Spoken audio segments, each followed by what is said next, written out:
Maître vulgarisateur, il explique et communique l'inexplicable.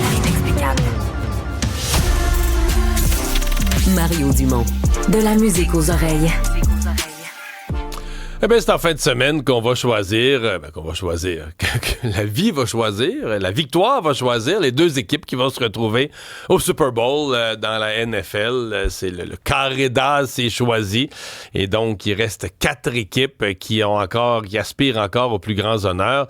Un des matchs, évidemment, ce sont les Bills de Buffalo qui se présentent à Kansas City. Stéphane Cadorette est sur place à Kansas City. Salut Stéphane. Salut Mario. Bon, les Chiefs sont supposés tout le temps gagner. Ça va-tu être encore ça? Ah, ben tout le temps. Écoute, c'est sûr qu'ils partent toujours favoris. Ça, il n'y a pas de doute. Mais tu regardes ça là, froidement. Ils ont gagné 21 de leurs 22 derniers matchs quand Patrick Mahomes est le partant. Et la seule défaite, c'est justement cette année contre les Bills. Bon. Fait que c'est à tenir en compte. Là. Oui. Ça veut dire que c'est un adversaire de grande qualité quand même. Puis les Bills ont été impressionnants. La semaine passée, contre Baltimore, contre les Ravens, les Bills ont été impressionnants. Oui, tout à fait. Effectivement, ils sont capables d'arrêter le jeu au sol. Tu sais, Derrick Henry a été quand même très bon contre eux, mais on a vu qu'ils peuvent se défendre. C'est une équipe Buffalo, je trouve, qui a changé de tactique un peu cette année. Oui, Josh Allen connaît une saison extraordinaire. Il peut faire ses petits miracles comme il peut le faire là, n'importe quand. Mais c'est une équipe qui court avec le ballon, donc tu sais pas de quelle façon elle va t'attaquer. Il n'y a pas vraiment un receveur numéro 1, tu sais pas où le ballon va sortir. Tu sais, Josh Allen, là, typiquement, à chaque match, qui rejoint 7, 8, 9 receveurs différents. Ouais. Normalement, on dit que c'est une situation qui n'arrive pas, mais avec les Bills, c'est plus du tout une anomalie cette saison. Donc, on ne sait pas d'où la menace va venir. C'est ce qui est dangereux là, du côté de Buffalo.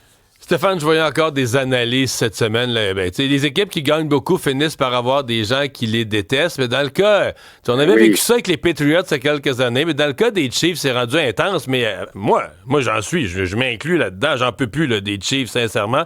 Et il y avait des analyses cette semaine dans tous les matchs de série, là, de la série de succès là, des Chiefs.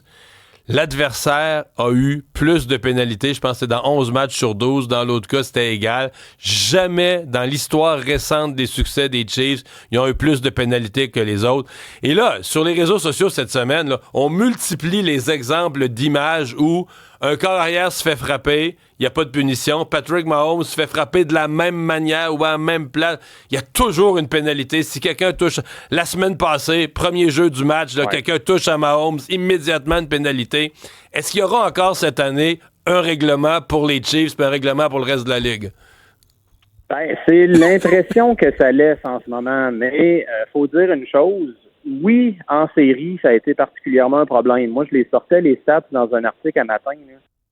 C'est 10 fois sur 11. Dans les 11 derniers matchs des Chiefs depuis 2021 en série, c'est 10 des 11 que l'autre équipe a été plus punie. C'est sûr que ça fesse un peu là, quand tu vois ça. Là, après ça, tu peux dire qu'ils sont disciplinés, là, mais c'est parce que même quand tu regardes les jeux, c'est sûr, puis là, il y a un bout que je comprends avec les arbitres, c'est Mahomes, c'est une vedette plus grand que nature, une dynastie. Tu y touches plus, puis tout ça. Mais là, je veux dire, t'arrives dans des grands matchs, tu peux pas avoir 2 règlements, là. Mais s'il y a quelque chose qui peut te rassurer, Mario, là, toi qui viens de dire que t'es un Chiefs hater maintenant, Clete Blakeman, ça te dit-tu quelque chose? C'est un arbitre qui va être l'arbitre en chef pour le match des Chiefs et des Bills dimanche. Pourquoi je te le mentionne? Normalement, on parle pas d'arbitre. C'est parce que Mahomes, dans les matchs où cet homme-là est l'officiel en chef, a une fiche de 6 victoires, 5 défaites. Dans les 7 derniers matchs qu'il a arbitrés impliquant les Chiefs, aucune punition, Mario, aucune pour rudesse contre le corps arrière là, avec Mahomes. Donc, OK. Parce que celui qui était la semaine passée, celui qui arbitrait la semaine passée le match des Chiefs, je pense que Mahomes n'a jamais perdu quand il arbitre dans l'histoire. Il y avait une statistique du genre, là. Oui, exactement. C'est l'autre extrême. Je te le mentionne, là, c'est pas... Normalement, on parle pas de ça, je comprends. Tous les deux, là. Mais c'est important de le mentionner parce que je pense pas que cette fois-ci, ils vont être tellement sous la loupe, là, les arbitres. On a tellement jasé depuis les 2 calls de la semaine passée contre les Texans d'Houston que j'ai l'impression qu'ils peuvent pas se permettre un faux pas.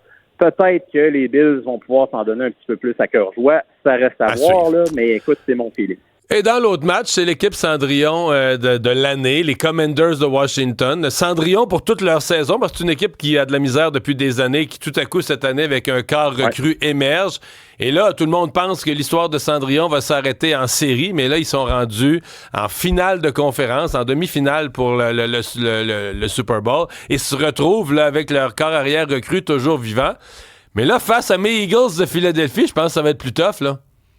Ouais, t'es pas trop nerveux? Toujours un peu nerveux, je l'étais la semaine passée.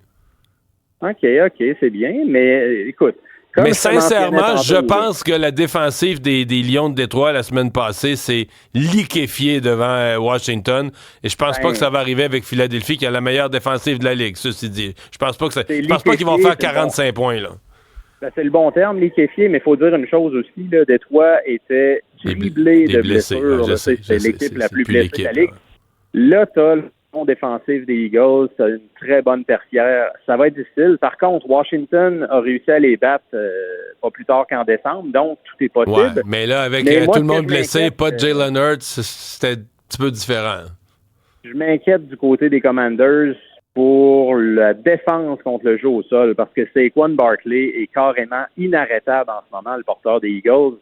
162 verges au sol en moyenne par match, c'est du jamais vu dans l'histoire des séries. Il y a eu une grosse saison, Barkley, mais en série, il est encore une coche de plus. Je trouve ça hallucinant, tout simplement, parce que tu t'attends pas qu'un joueur qui est dominant saison comme ça prenne encore une coche, et c'est pourtant le cas. Donc, je vois mal comment les Commanders vont résister à ce char d'assaut-là qu'est Saquon Barkley. Je peux me tromper, mais je pense qu'il va être encore une fois le facteur déterminant dans cette rencontre-là. Moi, je me risquerais à dire que, parce que là, les Eagles, à date, ont gagné juste avec le défensif puis le jeu au sol. Ouais. Je pense qu'ils vont faire un petit peu plus de passes. Là, ils n'ont pas le choix. À un moment donné, ça fait 2 matchs de suite, Mario, que tu te ramasses avec moins de 125 verges nettes par la passe. Quand je dis net, c'est que j'inclus les verges perdues par les sacs du corps. Mais il reste qu'on voit jamais ça, puis encore moins en série, dans une ligue, et surtout depuis maintenant là, une dizaine d'années, qui est très, très, très axé sur le jeu aérien. C'est rare que tu peux t'en sortir 3 matchs de suite comme ça. Je comprends que Barkley est vraiment bon, j'en ai parlé abondamment, mais il reste qu'il va falloir relever un petit peu là, du côté de Jalen Hurts. Puis tu sais, tu as des très bons receveurs, on l'oublie presque là, à Philadelphie. A.J. Brown, Devante Smith, Dallas Goedert, c'est tout un trio. Ça me surprend que le jeu aérien laisse pas plus que ça. Maintenant, le coach Sirianni dit toujours le coach Sirianni dit toujours que tu t'en vas pas essayer des longs jeux puis des jeux de passes inutiles.